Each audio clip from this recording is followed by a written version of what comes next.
Et vous avez certainement vu les images ce week-end. Un incendie à Heiri a causé de nombreux dégâts. Il a également mis en lumière le fléau des marchands de sommeil, ces propriétaires qui louent des biens insalubres, généralement suroccupés. Esther Parau-Cordet s'est penchée sur le phénomène. Regardez. Tout est resté figé dans ce lotissement de Veitarea depuis samedi.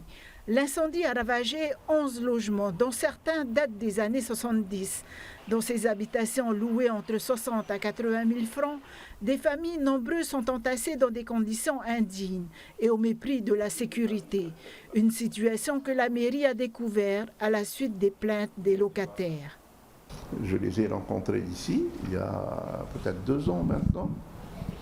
Parce qu'il y avait quelques locataires qui commençaient un petit peu à soulever des questions. Quand tu construis un logement comme ça, tu as une demande de permis de construire à faire, tu as un dossier à déposer à l'urbanisme, tu attends ton permis de construire, une fois que tu construis, et une fois que c'est construit, l'urbanisme revient, vérifie tout ça, si c'est bon, on donne ce qu'on appelle un certificat de conformité. Là, ce n'est pas le cas. Les habitants croisés dans ce quartier ne semblent pas surpris. Peu d'entre eux acceptent de témoigner, mais tous pointent du doigt la crise du logement et ceux qui en profitent pour faire de l'argent.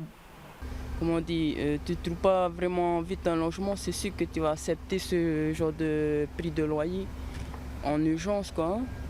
Et puis le temps que tu fasses aussi une demande d'aide au péage, c'est long aussi.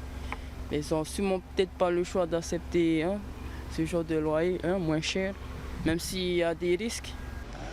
C'est un patron, il s'en fout. Il ne peut pas regarder. Récemment encaissé, c'est tout. Le gouvernement se donne 2 semaines pour trouver une solution de relogement à la soixantaine de locataires.